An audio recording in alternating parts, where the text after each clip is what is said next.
Shalom saudaraku yang dikasihi oleh Tuhan Yesus Kristus. Mari kita siapkan hati untuk masuk dalam doa syukur hari ini. Seperti firman Tuhan katakan, jika engkau makan atau jika engkau minum atau jika engkau melakukan sesuatu yang lain, lakukanlah semuanya itu untuk kemuliaan Allah. Kesempatan hidup yang Tuhan berikan, ku mau pakai memuliakan Tuhan, melayani, mengasihi sesama seperti Bapa mengasihiku. Kesempatan hidup yang Tuhan berikan, Katakan, ku mau pakai memuliakan Tuhan, melayani, mengasihi sesama seperti Bapa mengasihiku. Di sisa umur hidupku, selama ku masih kuat, apapun yang ku mau menyenangkanmu, ku mau menyenangkanmu. menjadi roti terpecah, menjadi anggur tercurah, menjadi berkat bagi sesama.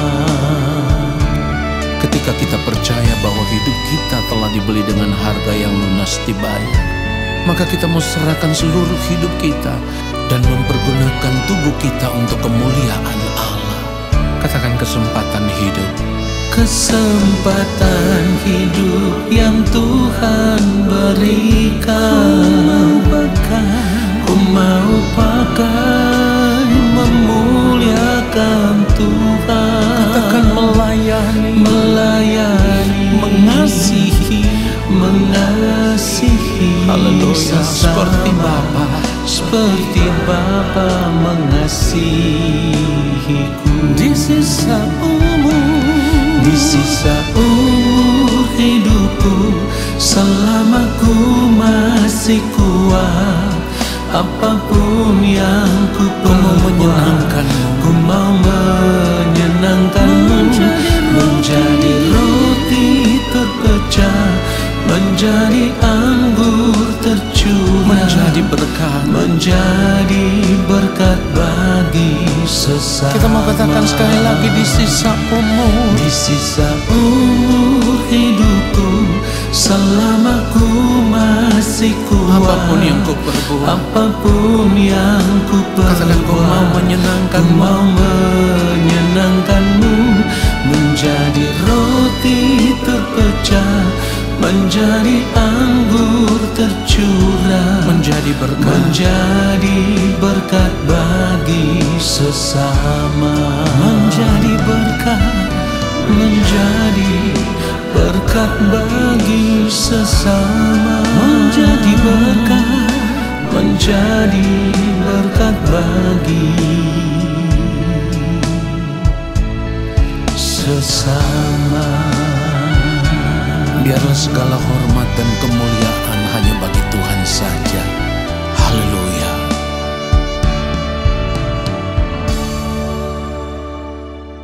Mari kita berdoa. Bapa yang mulia, Allah yang maha kudus, kami mau duduk diam di dalam hadirat-Mu, menanti-nantikan lawatan-Mu ya Bapa. Berbicaralah bagi kami, pribadi lepas pribadi. Sampaikanlah isi hati-Mu, dan Roh Kudus Tuhan mengurapi setiap kami.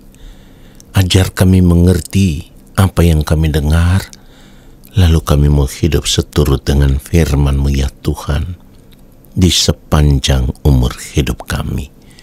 Di dalam nama Tuhan Yesus Kristus, kami berdoa dan kami siapkan hati untuk menerima firman Tuhan saat ini. Amin.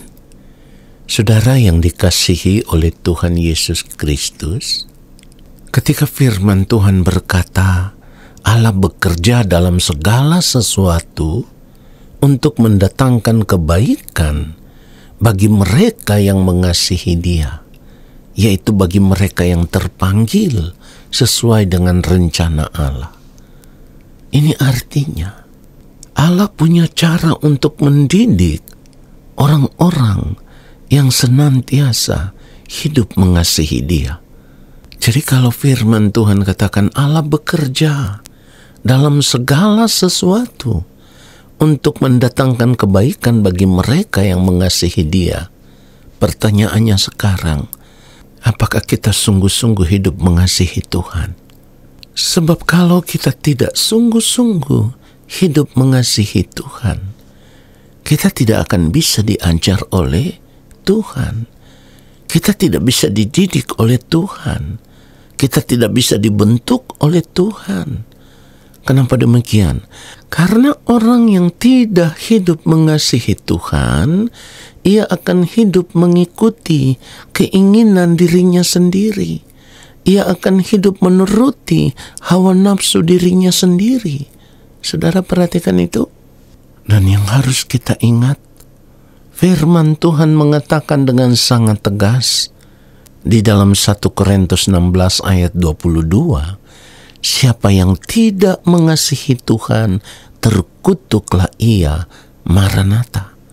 Itulah kenapa saya katakan, orang yang tidak hidup mengasihi Tuhan tidak akan bisa masuk dalam didikan Tuhan.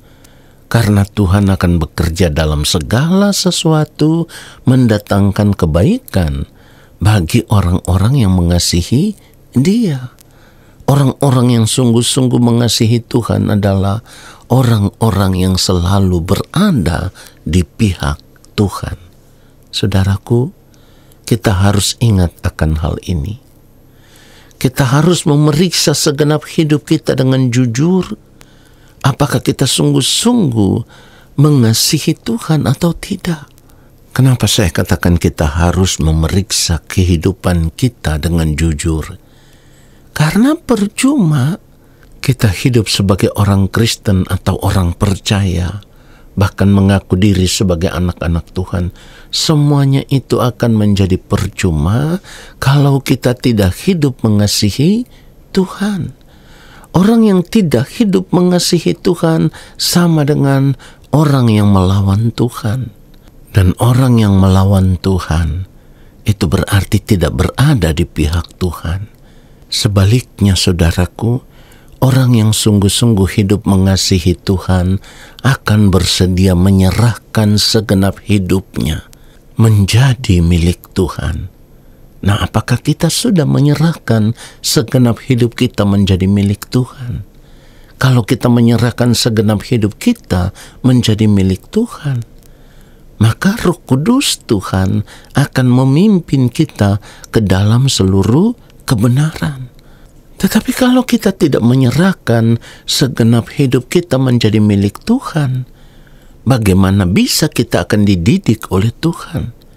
Sebab yang akan menuntun kita melakukan segala sesuatu sesuai dengan pikiran dan perasaan Allah, itu adalah Roh Kudus.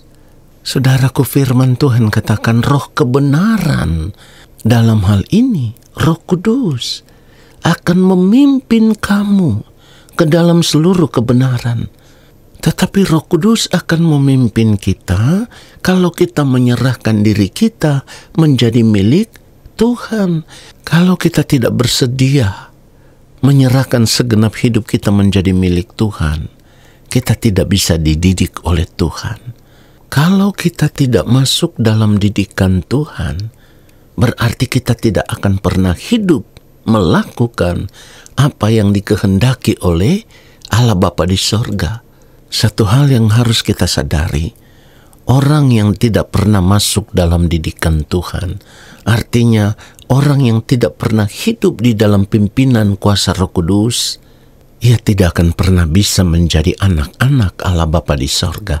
Saya ulang sekali lagi, Orang yang tidak hidup dalam pimpinan kuasa Roh Kudus, ia tidak akan pernah menjadi anak-anak Allah Bapa di sorga. Saudara perhatikan itu. Firman Tuhan katakan di dalam Roma 8 ayat 14, semua orang yang dipimpin Roh Allah adalah anak Allah. Ini harus menjadi target pencapaian kehidupan kita yang terutama, yang harus kita kejar, yang harus kita capai sebelum masa hidup kita di dunia ini berakhir. Saya katakan bahwa ini harus menjadi target pencapaian kehidupan kita yang terutama selama kita masih hidup di dunia ini. Artinya, kalau kita hanya hidup sebagai orang Kristen atau orang percaya, mengaku diri sebagai anak-anak Allah, tetapi kita tidak hidup dalam pimpinan kuasa Roh Kudus, maka pada akhirnya di kekekalan nanti kehidupan kekristenan kita menjadi sia-sia. Pengakuan kita sebagai orang percaya atau anak-anak Allah akan menjadi sia-sia. Nah, itulah kenapa firman Tuhan mengajarkan kepada kita supaya selama kita hidup di dunia ini, kita harus benar-benar hidup mengasihi Tuhan dengan segenap hati kita, dengan segenap jiwa kita, dan dengan segenap akal budi kita, dan dengan segenap kekuatan kita. Saudara perhatikan itu. Markus 12 ayat 30, firman Tuhan katakan, kasihilah Tuhan Allahmu dengan segenap hatimu dan dengan segenap jiwamu dan dengan segenap akal budimu dan dengan segenap kekuatanmu. Saudaraku, jadi kalau firman Tuhan sudah mengatakan kasihilah Tuhan Allahmu dengan segenap, itu artinya tidak ada lagi bagian kehidupan kita yang boleh disisakan untuk kita nikmati. Segala sesuatu yang kita lakukan merupakan wujud kasih kita kepada Tuhan. Di dalam seluruh gerak kehidupan kita, segala sesuatu yang kita lakukan harus sesuai dengan pikiran dan perasaan Allah. Kenapa saya katakan harus sesuai dengan pikiran dan perasaan Allah?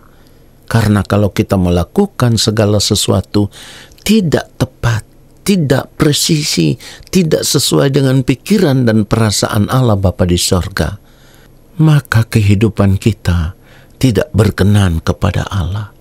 Orang yang mengasihi Allah dengan segenap hatinya, dengan segenap jiwanya, dengan segenap akal budinya, bahkan dengan segenap kekuatannya, apapun yang dia lakukan hanya untuk hormat dan kemuliaan nama Tuhan.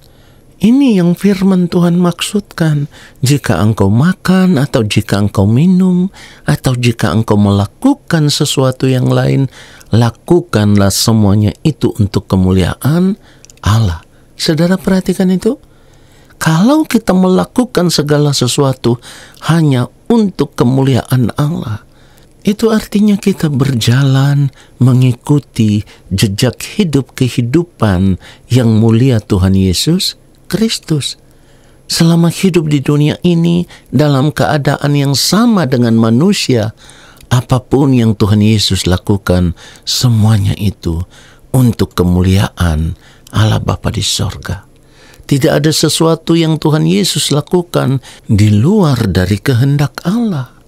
Jadi kalau firman Tuhan juga berkata kita wajib hidup sama seperti Kristus telah hidup, kita harus melihat apa yang dikatakan oleh firman Tuhan ini sebagai sebuah standar kehidupan yang tidak bisa dikurangi.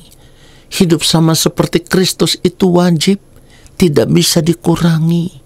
Supaya pada akhirnya nanti ketika kita berada di kekekalan, setelah waktu hidup kita, masa hidup kita di dunia ini berakhir, kehidupan kita bisa ditemukan benar-benar serupa dengan Kristus, sempurna seperti Bapa di sorga yang adalah sempurna.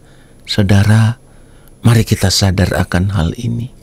Percuma kita mengaku diri sebagai orang Kristen, sebagai orang percaya, mengaku diri sebagai anak-anak Tuhan, semua itu akan menjadi percuma kalau kita tidak hidup sama seperti Kristus telah hidup. Kalau kita tidak menyerahkan kehidupan kita untuk hidup dalam pimpinan kuasa Roh Kudus, kehidupan kita akan menjadi sia-sia. Sebab pada akhirnya, di kekekalan nanti, Tuhan akan menolak kita. Dan ini sangat mengerikan. Tidak ada peristiwa lebih tragis dari peristiwa di mana ketika di kekekalan nanti, orang-orang yang terpisah dari Allah akan terbuang ke dalam api yang kekal. Jadi serahkanlah segenap hidup kita menjadi milik Tuhan, lalu kita hidup dalam pimpinan kuasa Roh Kudus. Kita hidup sama seperti Kristus. Amin. Mari kita berdoa. Terima kasih Bapa untuk firman-Mu. Kami bersyukur firman-Mu menyadarkan kami. Selama kami masih hidup di dunia ini, kami hanya mau hidup untuk kemuliaan-Mu ya Bapa. Supaya kehidupan kami senantiasa sama seperti Kristus telah hidup. Kami bersyukur untuk firman-Mu ya Bapa. Dan saat ini kami percaya Engkau akan memberkati kami. Turunlah atas hidup kami segala berkat kasih karunia daripada Allah Bapa di sorga, rahmat cinta kasih dari Tuhan Yesus Kristus di dalam persekutuan yang manis dengan Roh Allah yang kudus, menyertai langkah hidup kami dan memberkati kami sekarang dan sampai selama-lamanya. Amin. Saudara, terima kasih sudah mengikuti doa syukur hari ini. Tuhan Yesus memberkati kita semua. Shalom.